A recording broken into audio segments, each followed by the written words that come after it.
A warm welcome for everybody tuning in, being here live for our Trend Talk, Building and Design Trends 2025. This is brought to you by Forbo Flooring, and in the next hour we hope to have with you an inspiring session about the trends that we are meeting in the design field, shaping actually the future of interior design and architecture. For those of you who don't know Forbo Flooring, of course they are passionate about creating products that actually are belonging in a more global design landscape with linoleum, vinyl and textile products that of course each tell their own unique stories. Now, every 2 years, their international design team is working on a great trend report, which I think everybody can use in looking forward to developing a new future within our professional atmospheres. What is a trend report actually? It's a synthesis of research and inspiration drawn from art, design, architecture, fashion, and this report is not only seeing forward into the future, it is not only showing their product collections for our homes, our schools, hospitals, offices, retail spaces, actually all the spaces that we are meeting in our daily lives, but they also inspire you. What to do as a designer? What kind of stories do we tell together? And of course, they show also a very visionary visual. Today, we are broadcasting live here at Broeinest, Amsterdam. And this is a place where many things come together, actually. It's a beautiful material library, but it's also a place where people come and meet other people that they don't know yet, to come and see new materials. And also, of course, work together on shaping that future, which is, of course, all about this trend report. My name is Marcia Simon. I'm your host for the coming hour. And today with us is Marijke and also Thomas Eurlings. They are the Forbo senior designers who actually really worked very hard on that trend report. They will guide us through this trend report. They will actually talk with us about the highlights that they are referring to. And we do that by showing you pre-recorded presentations. In between those videos, which are 3, we will elaborate on the highlights that are shown in this report.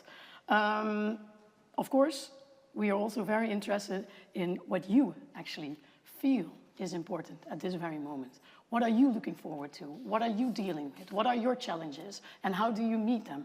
And also for our audience here, please do talk with us, because at the end of this session, we will definitely make space for your questions. Enough said, let's dive into the first presentation, which covers the chapters Beyond Earth 1 and 2 and Beyond History. Now, what does that mean? It is a story about the natural and deeper quality of materials and the value of history. Let's go to the first video.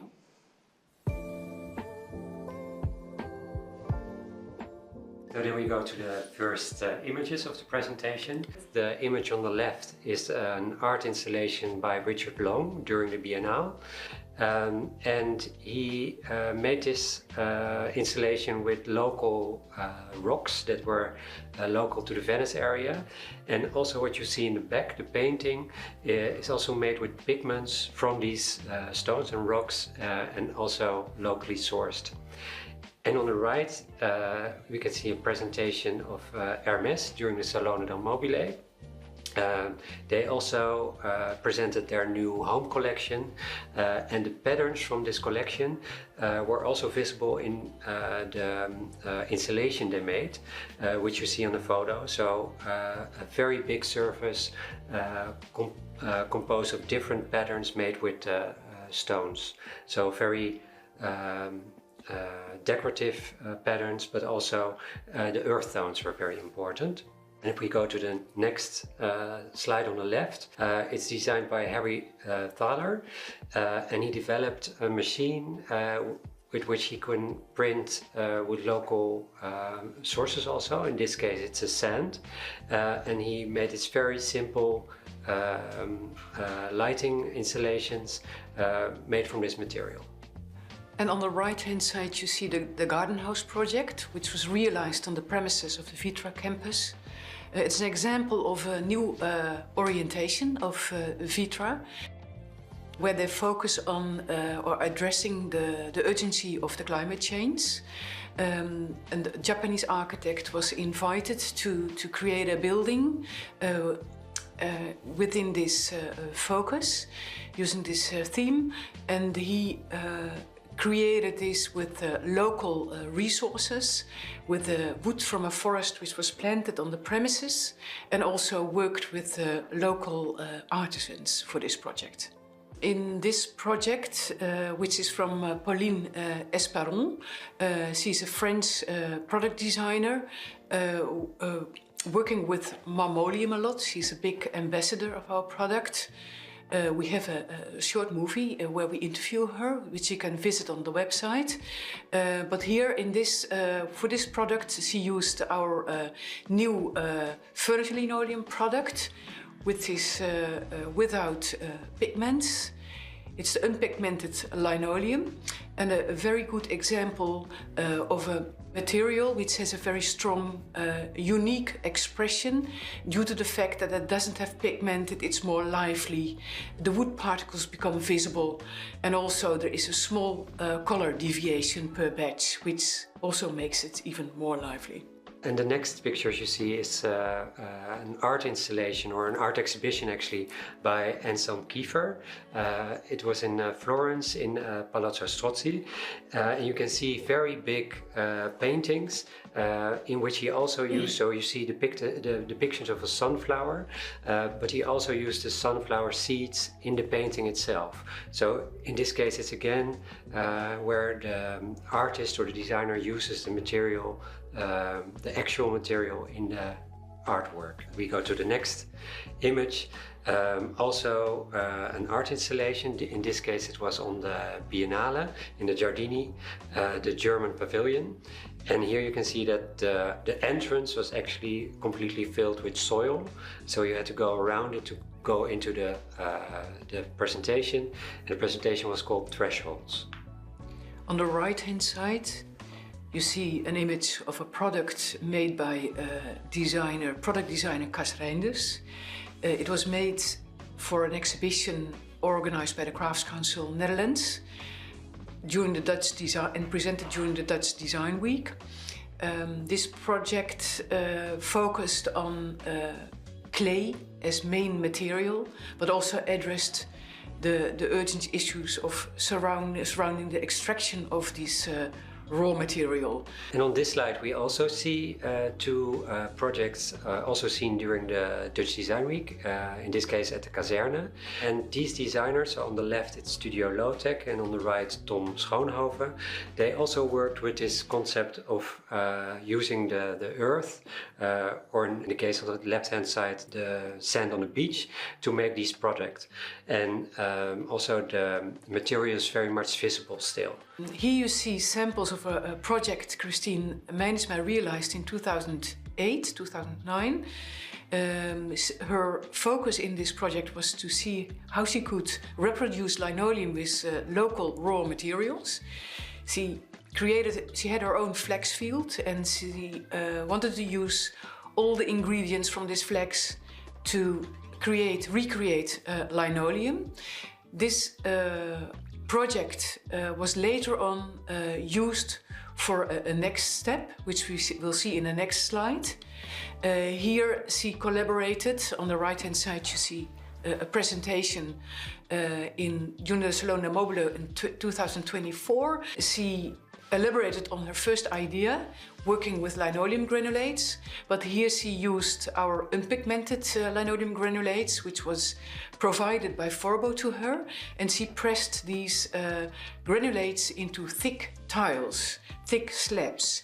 So this was our first chapter. Now we'll continue with the second chapter, which is also called Beyond Earth, but which is slightly different. So the first project of this chapter is an interior by Tank.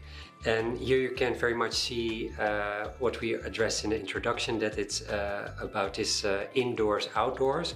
Because you see a traditionally outdoor material in the interior. In this case, it's brick. And it's not just brick, it's a recycled product by waste-based bricks, which they make from old bricks and they recycle it into new bricks. In this image you see a maquette, which is of the designer duo Daphna Laurens. They collaborated together with the municipality of Eindhoven for this project, for the Dutch Design Week 2024. And it expresses an idea, a concept for a public space where people can have informal meetings, informal conversations, chance encounters, in a very warm and welcoming environment. And this image you see here is an art installation by Levi van Veluwe, a Dutch artist, which had an exhibition at Singer-Laren. This installation was actually the backdrop for a movie that he made, which was about the creative process of an artist.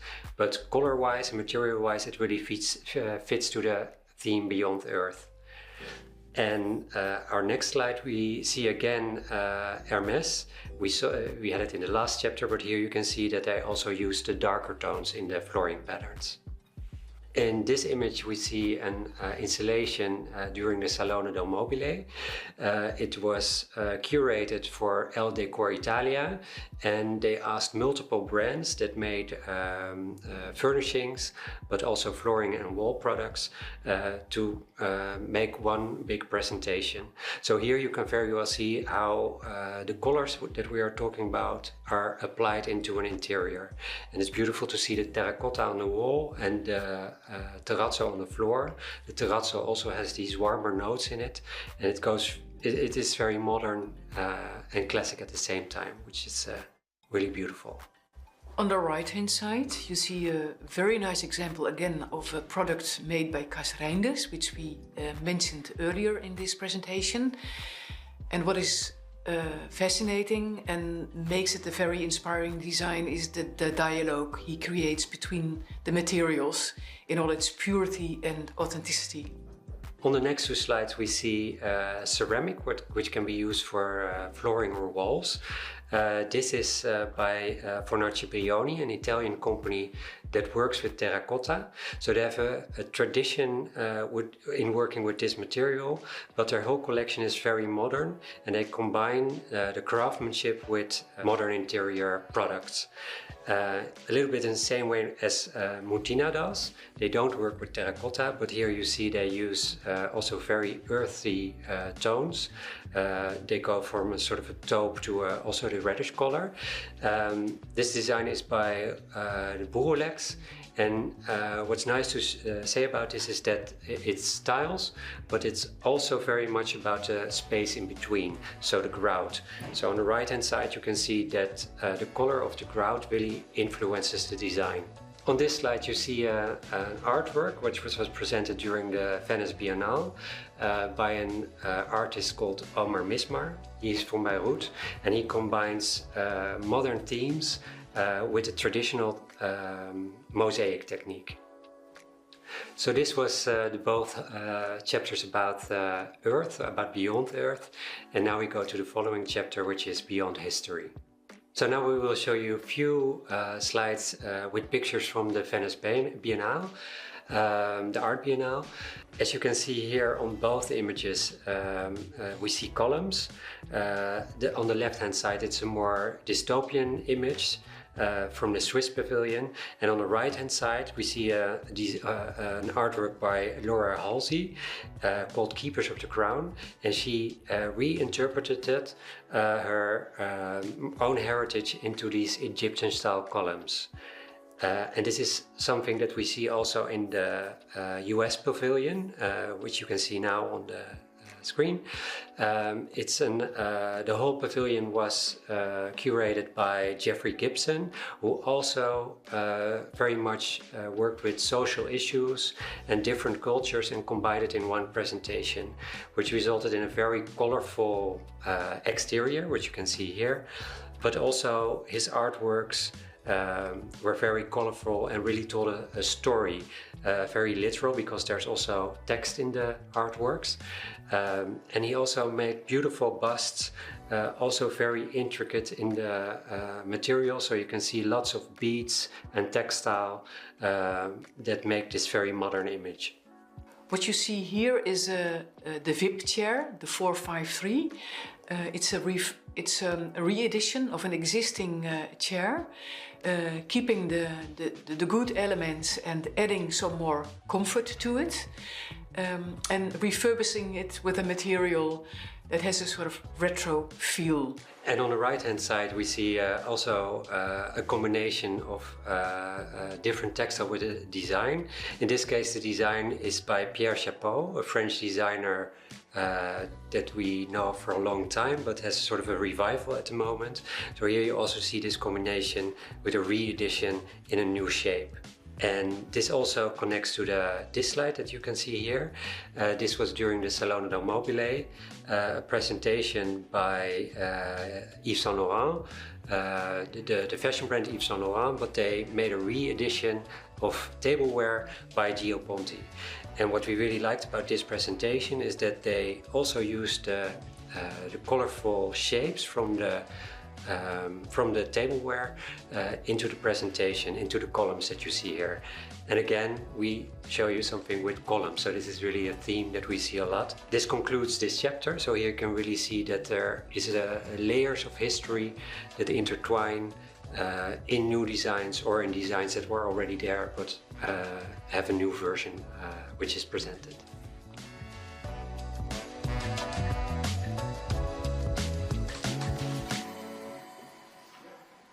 Yes, Marijke, Thomas, again, a warm welcome.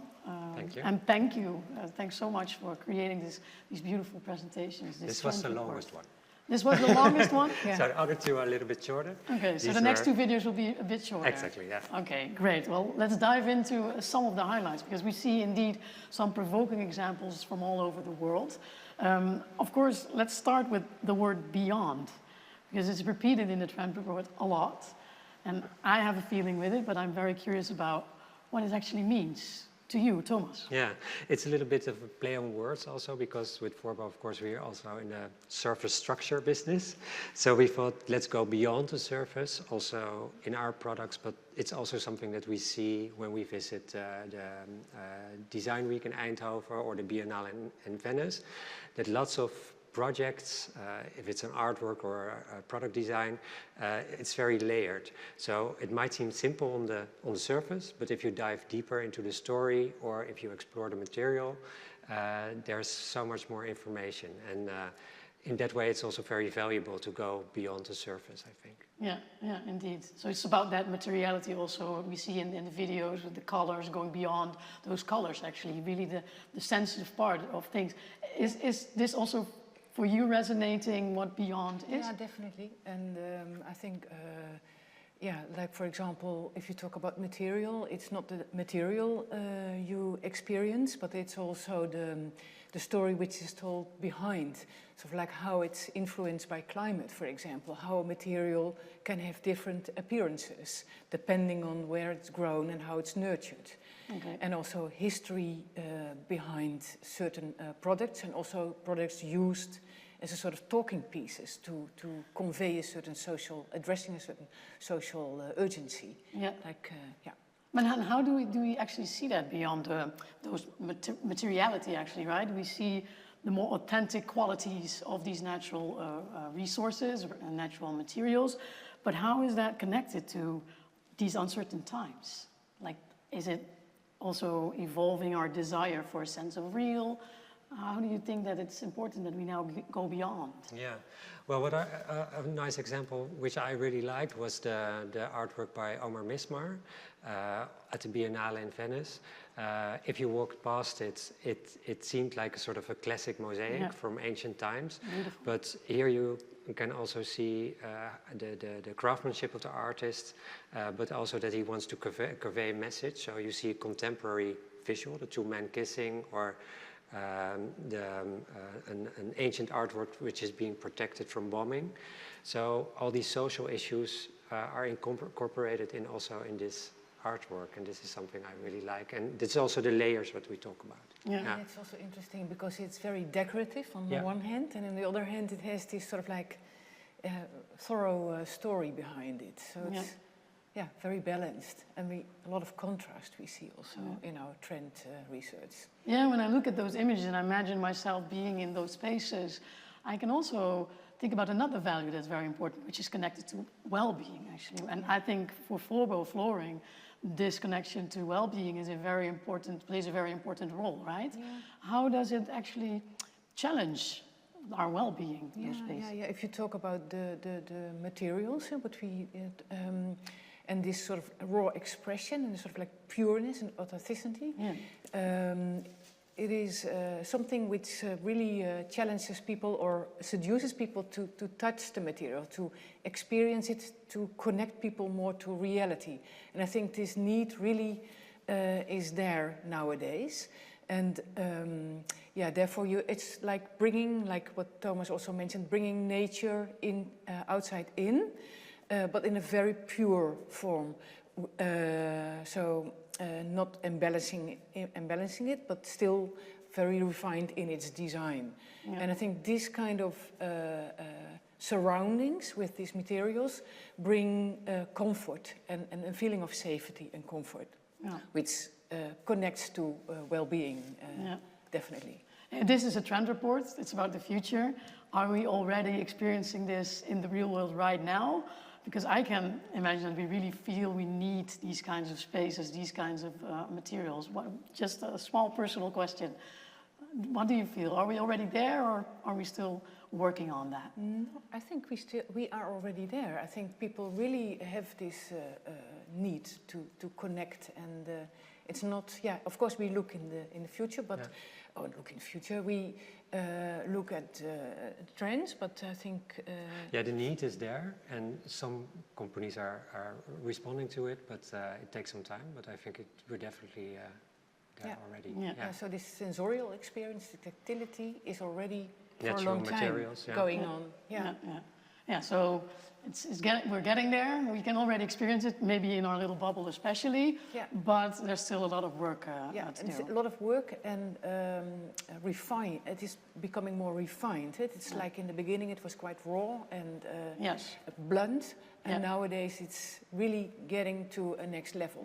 More integrated. I think more integrated also. More integrated. Yeah. Well, we'll talk about that later, because I can imagine there's so many challenges that designers can still work for. Because now that we have explored the interplay of materiality and storytelling, let's move on to the next chapters. Beyond space, beyond material, and then the material wood, and the material stone. Here's the next video. And the first product that we show is a fountain designed by Sabine Marcelis. It was a collaboration with Solid Nature, which is a Dutch brand that works with all kinds of natural stones. And what you see here is the result of this collaboration, a fountain in the Vondelpark in Amsterdam. So she created a temporary landmark, and the fountain was made by reused elements from a trade fair. So on the right-hand side, you see a product from the designer just graduated in 2024 at the Design Academy in Eindhoven, Remy Reinier, and he used remnants of natural stone together with steel clamps as a sort of like program offering building tables with slabs and the clamps, which can be without using bolts, which can be easy be disassembled and reused and built into a new product. This is a project which was presented, or it's not a project, it's an installation presented during the Olympic Games. It's a ramp, a skate ramp, and a place to improvise, but also to perform or to shine during the Olympics. Besides its functionality, of course, for the games, it is an aesthetically pleasing object. It's playful, and the colors has a spatial, represent a sort of spatial composition almost, and it becomes almost like a colorful landmark. These are samples presented during the Dutch Design Week at label 5, furniture label, a Dutch furniture label. These blocks represent experiments with a new linseed oil-based paint. What is special about this paint is that it's very bright in color, but it is based on a traditional technique with natural raw materials, a very simple recipe, and still it has very bright colors, and it has a certain amount of transparency, which makes it very, as a sort of a material, very lively, because you see the grains of the different wood types which are presented here coming sort of like shining through the surface. And the next project is again by Roman Borulek, also for the brand Mutina. And here you see that he made a sort of a modular tile, which is very simple, which you can build all kinds of grids. So that's what you see on the right hand side. And besides this product, he also showed a series of vases which very much have a sort of an assembled quality to it. So it's different shapes that are more or less glued together in a very graphical way. Here we see an installation of raw color for MS. You see houses which are created out of different building blocks, and each building block is emphasized by its own specific color. So this concludes our Beyond Space chapter, and now we continue with two chapters that focus more on material. So we'll start with stone and then continue with wood. And this project that we saw during the Salone del Mobile at Alcova, we discussed it earlier. So this is again Harry Teller with his project Printed Nature, in which he used sand to print furniture. And we saw the lighting installation earlier, and this is a sofa. On the right hand side you think you see an inflatable, but it isn't. It's made out of marble. So here see Hannah Arends is the designer here. She presented a project at the Rietveld Academy during her graduation, and here she challenges our perception. And also this perception is visible in the next project. This designer called Jesse Visser, he really works with the perception of gravity. So you can see a combination of the heaviness of the stone and the lightness of the glass which contains the light. In these two images are examples of a dialogue between two materials, the identity of two materials, stone and wood, and also the way they emphasize each other's uniqueness. And what we see on the next page is also a design by the British designer Max Lamb. He designed those modular tiles that have been on the market for a while, but we really like this application of the tiles in this sort of bench that also resembles a pebble. In this project, which was presented during the Salone del Mobile in 2017, which is quite a while ago, it was presented by Maarten Kolk and Guus Custes, and it's a stool made out of marmoleum. And the idea was to draw a parallel between marmoleum as a flexible material and marble. As the marmoleum, when it ages, it gets harder and it becomes almost stone. And this was the last project for the Beyond Stone theme. So now we will continue with a little bit softer wood. So the quality of craftsmanship is very visible in the first project that we will show you. These were screens that were presented during the Salone del Mobile at the Time and Style showroom. And you can really see the Japanese tradition of working with wood and also with these beautiful patterns. And what's difficult to see in a picture, but what was very interesting, that the hinges of the screens were also made from textile and not with metal. This project was presented during the 3 days of design in Denmark in 2023. It was presented by Denisen, who did a collaboration with the two designers, Christian and Jade. They explored, or they showed, the identity of wood, by showing how it was influenced by climate, by location where it's grown, and how it creates different outcomes. So the naturalness of the material is emphasized in their project in a very nice or very poetic way. They visualize this to make the viewer more aware of what a material is. And here we go back into the archive again. This is probably something that you all know. It's a very small cabin designed by Le Corbusier in the south of France. And we show it because during the Salone del Mobile there was a collaboration between Bottega Veneta, Cassina and the Corbusier Foundation. And they presented the little box that you see on the pictures in sort of a very big pile that was in a very large space, so you could walk around it, and it was very much about the wood and about reintroducing a classic. And something else that we saw during the Salone del Mobile was these chairs and tables designed by the studio of Zaha Hadid. And they collaborated with Kaimoko New Standard, which is a Japanese company. And you can see here the beautiful woodwork, but it's sort of a modern craft. So it's not handmade, it's made by machine. And what we really liked about this image is that you can see the grain of the wood goes over the different sections of the table and over the chairs. So it's very beautiful in the material perception, but also the execution of the wood. And on the left-hand side, you can see something that we saw during the Dutch Design Week. It's by Studio Teun Swets, and the chair is one of his designs that he has in his collection for a long time, but now he collaborated with an artist who painted it with a wood pattern. So this is the faux bois that we talked about in the introduction. Yeah, and on the right side you see again a faux bois, but in a different way. And it's a project of Lotte Schoots, a graduate from the Design Academy in 2024.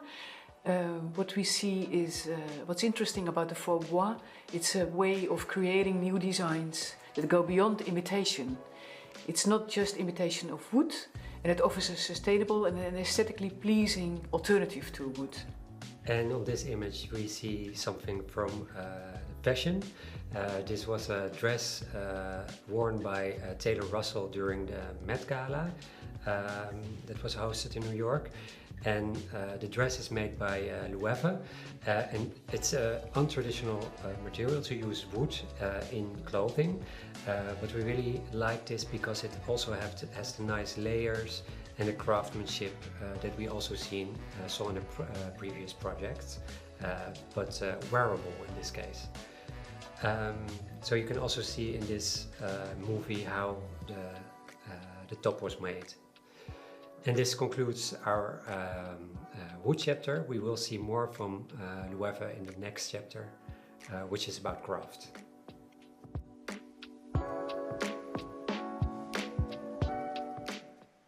Yeah, so far the first 6 chapters of your trend report. I can see those highlights coming, and I can also see this vision that you have beyond.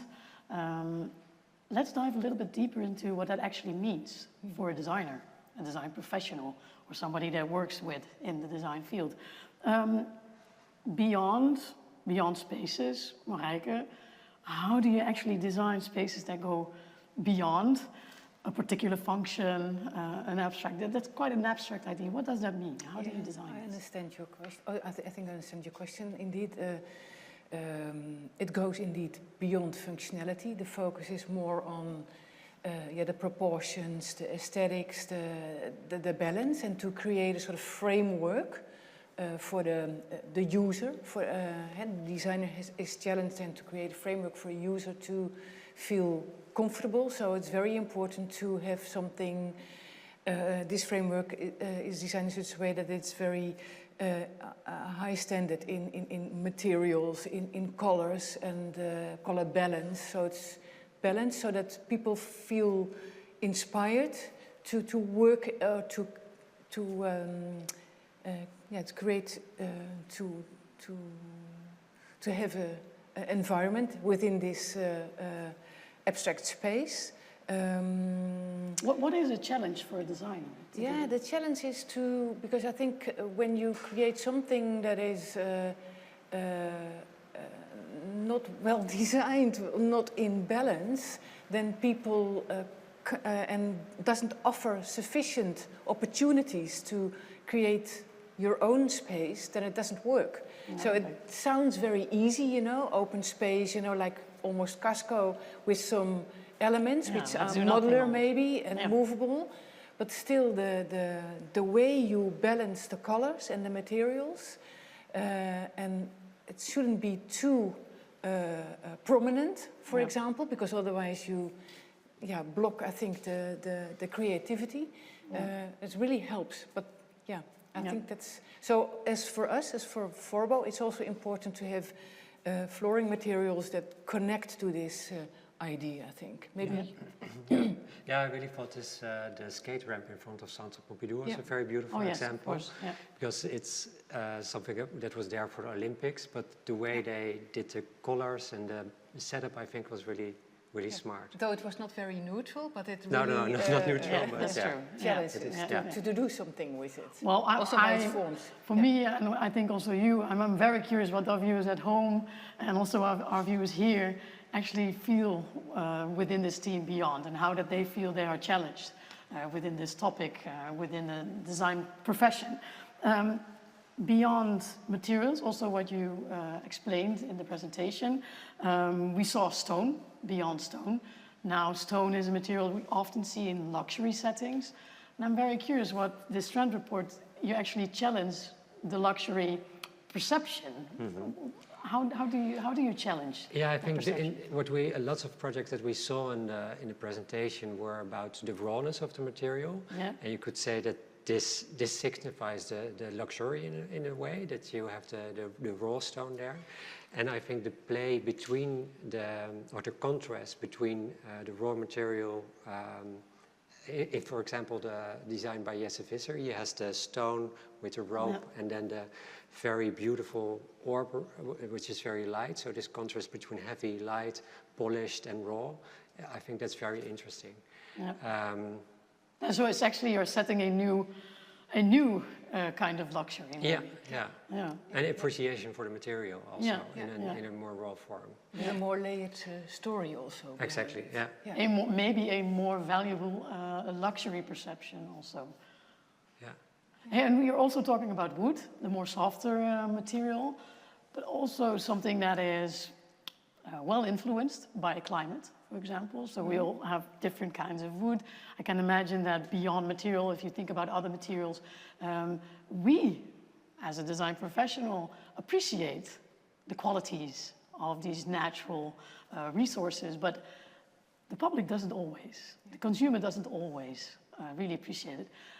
What is our maybe responsibility as a creative industry to bring that consumer that idea of a new value, a new set of aesthetics? What role do we play? Yeah, I think that the role can be that we do collaborations, for example, with more we do collaborations with schools and with designers, and to see how they approach this topic. It helps us to build our own story and to connect to what is really needed is very important, but instead of making something we think people need. And so to build our future vision.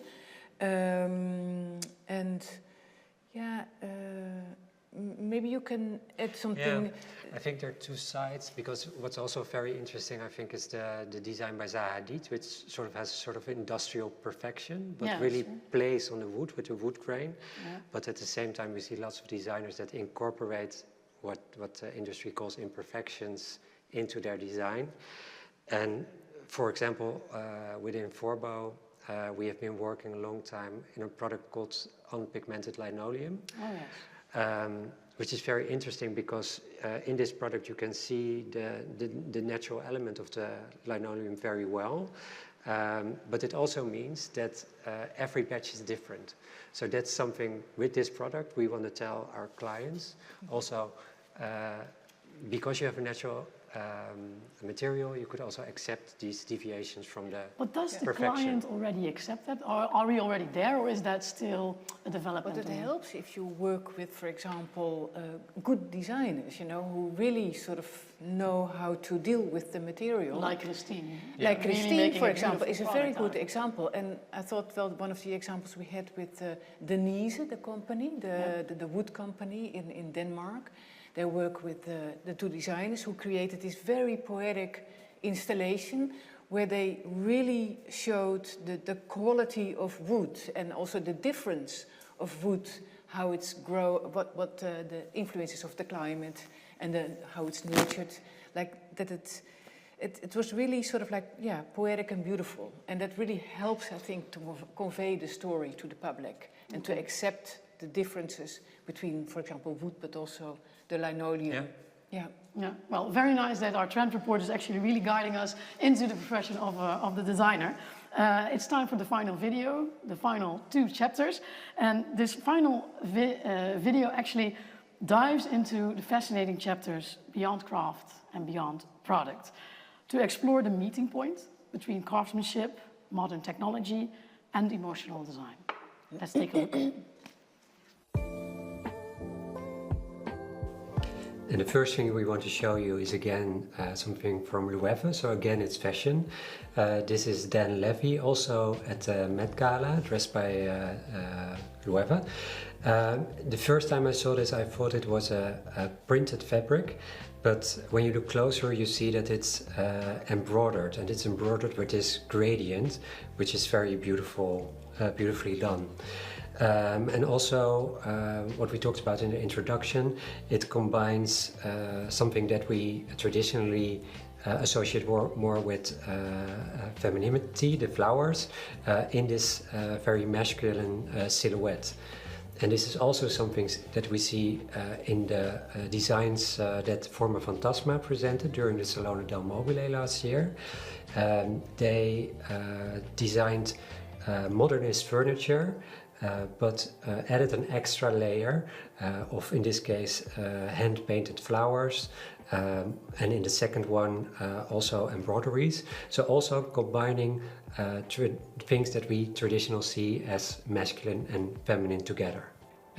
You see here a flooring design presented in The Hague during a show of Dior, and it's a printed flooring design, but the image derives from an embroidered fabric which is enlarged. So here you see again, we talked about contrasts and about new techniques and artisanal skills. Here you see sort of a combination of an inspirational source of craft translated into a modern flooring design. The exhibition was designed by Maarten Spruit and very beautiful. And here we see something again from the Olympics. So many people probably saw this already. This is the Olympic uniform of Mongolia, which got a lot of attention during the Olympics in Paris. What you see here is that elements from the culture and crafts from the culture are combined in a very modern way, honoring tradition and craftsmanship. So everything came beautifully together in this uniform. What you see here is a presentation of Meta Struiken. She's a fashion designer and also a trend forecaster, and she presented her work, tiny small coats made out of wool, in a gallery in Amsterdam. Eén werk is the gallery called, so one work. So it was a repetition of small coats, and they all have a specific way of old traditional craft techniques applied on these surface. So here what she does is promoting traditional old crafts technique as ways to repair and reuse old discarded clothing, also as a counterbalance to consumerism of today.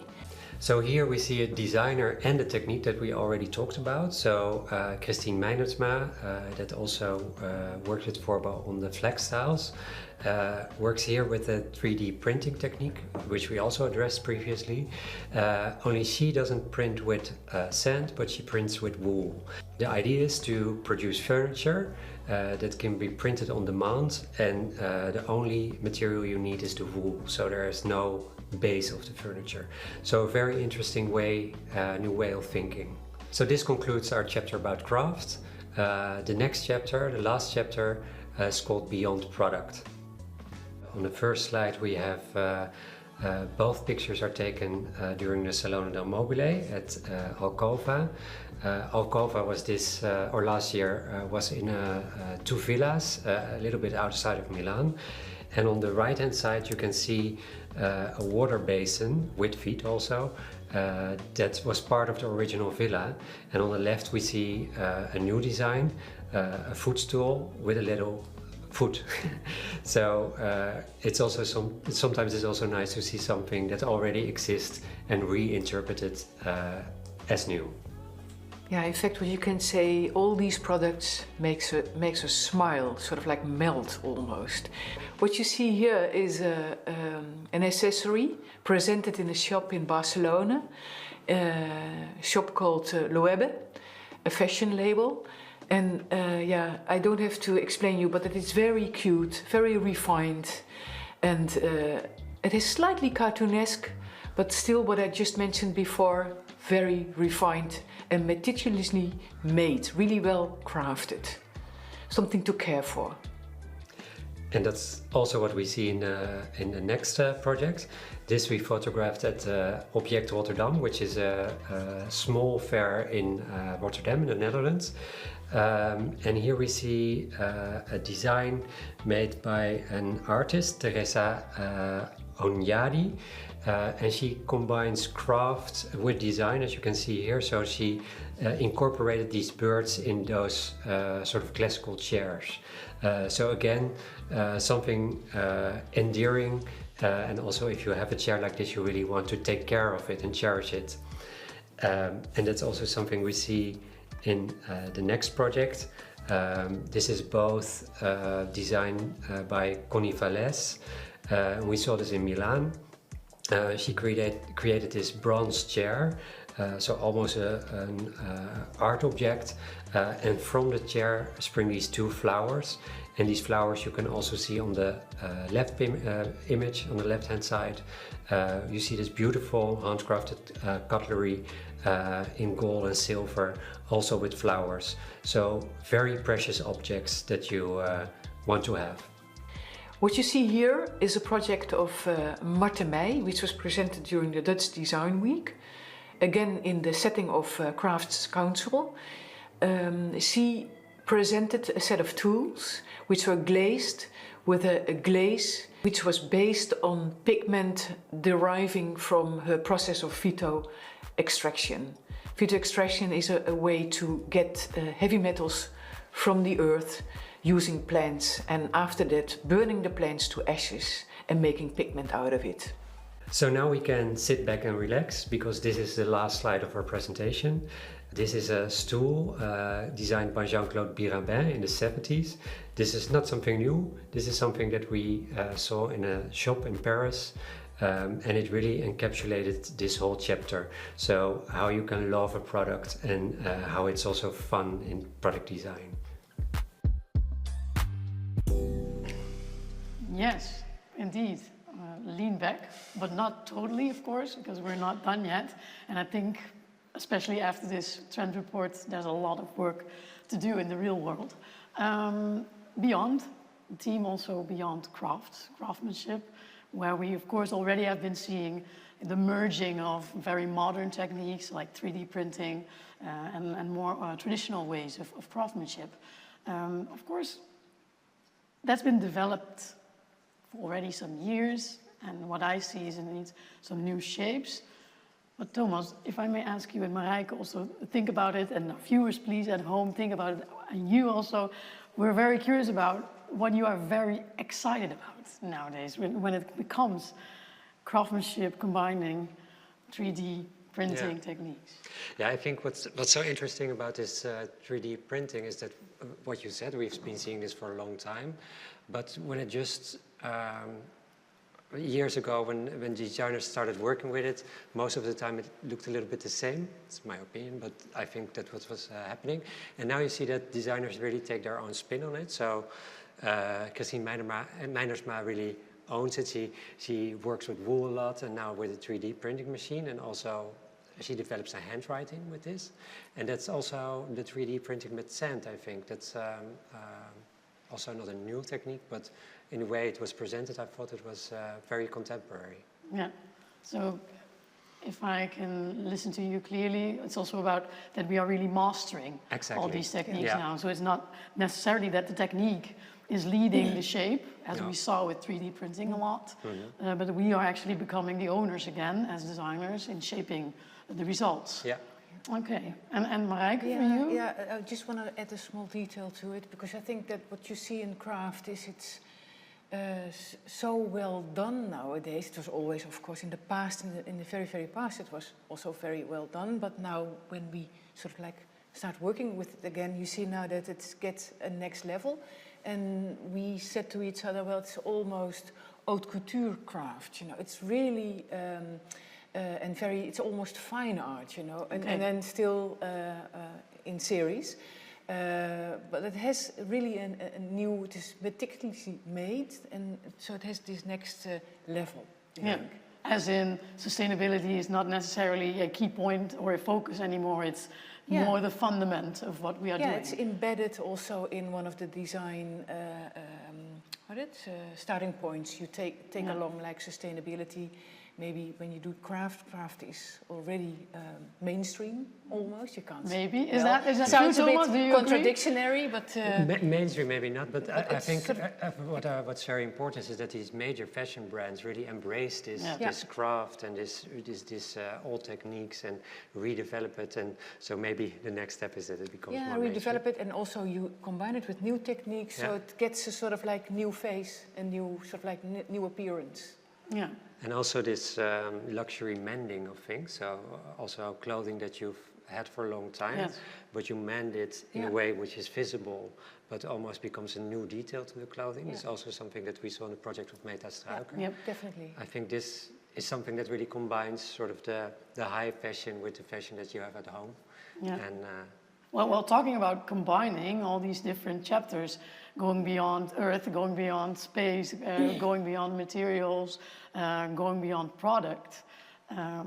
What do you actually mean with that? Does it also involve creating a new relationship maybe? Because I'm still sitting on this chair. We're still sitting at this table.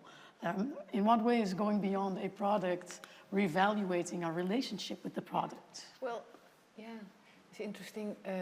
We addressed it, of course, in our presentation in the part where we talk about creating products which are almost living organisms. So it's when you think about having connection with a product, of course it's not only when it has an appearance like a living organism. I mean, in the past we also had still had a strong connection with products which were well designed, had good quality, were balanced. Like the minimalistic design is also something you cared for and valued in a certain degree, and even saw it maybe as a collector's item in the future. But what you now see is also the products that express almost a soul, which have a soul, express a feeling.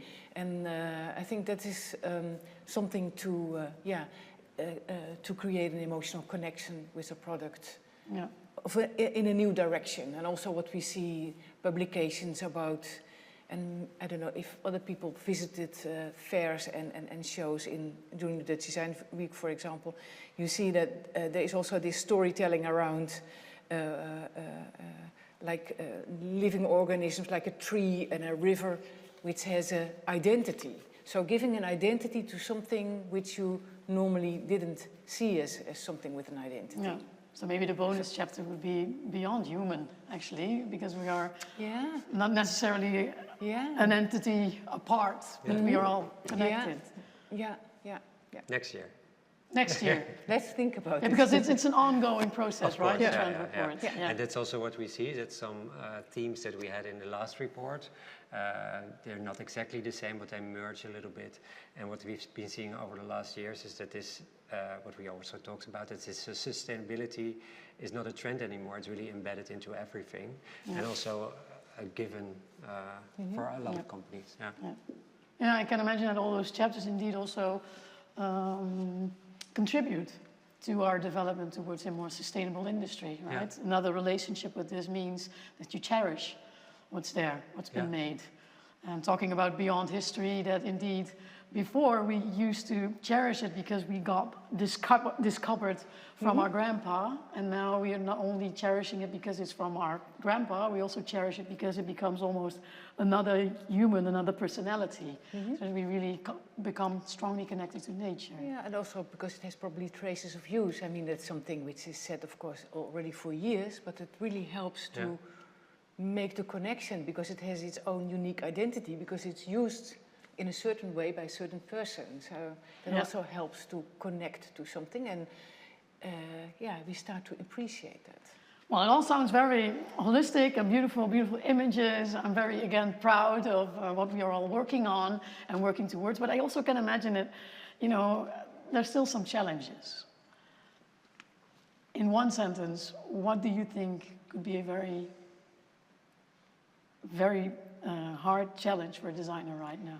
Well, you mentioned holistic, and of course we work for a commercial company. Yeah. So I think our role as designers for Forbo is to see how we can make it realistic. Yeah. And therefore I think, and I do it in one sentence, I think it's very important to connect with the different departments and the different expertise, and to really work as a team on new products. So we feed them with our expertise, but we also honor or sort of like respect their expertise, and we bundle it. Yeah. I think it's very important to always, especially for a big commercial company, to really aim high. Yeah. And also take all the departments Go with beyond. you. Yeah, go beyond. Yeah. And also take, because sometimes we are really in the beginning of a process of the designing, and then in the end, when it comes to sales, it's also very nice to tell them the story, and that they can tell the clients. And so it's also very layered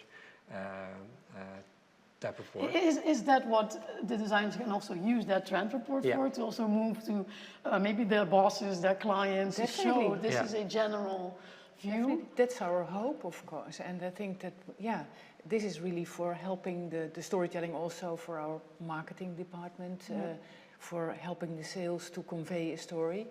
And of course we need to explain a bit more and help. But and it also maybe it's nice to say it also connects to the global color card. We have a color card with our international team that we all work with, so that all the collections are aligned, so that you can combine textile with vinyl and vinyl with linoleum, for example. And also this trend report, we choose colors that go to the color cards, and it's really a team effort of the international team. That's also nice. Also the teams in France and in England and in US. Okay, great. I'm very curious, of course, back home, you know, what does that theme actually mean to you, to go beyond? What is a challenge that you are meeting in your working field? And also for us, maybe just one small question for our audience here. Do you feel connected to this theme beyond? Are there designers in the audience? Retailers, maybe? So what is my audience, actually? Maybe share with us, from your profession, what is a challenge if we are all indeed trying to go beyond when it comes to sustainability, when it comes to well-being? Yes. Wait, there's a mic, so that maybe the people at home can also hear you.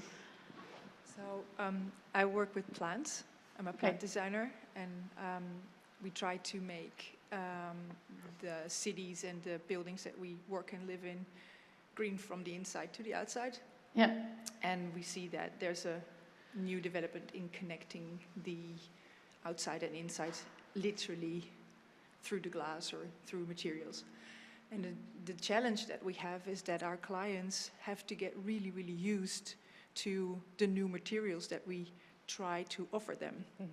For instance, reusing bricks to get pottery a new coating, or for instance, using wool or other raw materials to use as covers on the walls where the plants can actually climb in. So yeah, that's I don't know if it's the same for other people, but that's for us a really challenge. How do you get your clients used to it? I think it's feeding them all the time with letting them know what is new, why should you, that's how you why do should it. you use it? Is it your responsibility, and et cetera, et cetera. But I think that's for us, that's the main challenge. Yeah. Clear. Thank you very much for sharing that story. Yeah, all those different roles, right? Not only developing something new, but also making everybody aware of all the new possibilities, and that indeed the quality that we didn't used to appreciate, such as a raw stone quality, that we now do. We're all shaping, of course, this new future. So thank you very much for also being here. Also for our viewers at home, thank you for watching, for joining us with this joint conversation. I'm very curious still, viewers at home, what are your challenges? Please share with us in the live chat. For us here, we're going to round up because it's 5 o'clock. We've talked about many things. Time really flies if you have fun. And I think we show that in this field, we are having a lot of fun. But there's also still a lot of work to do. I want to thank you and you, also the audience. I want to thank you back home for joining us in this creating a new future. We hope you've gained valuable insights to do so, shaping a new future of interior design and architecture. Thank you for joining us today. We look forward to seeing how these trends, this trend report, will actually come to life. Up to you. See you next time.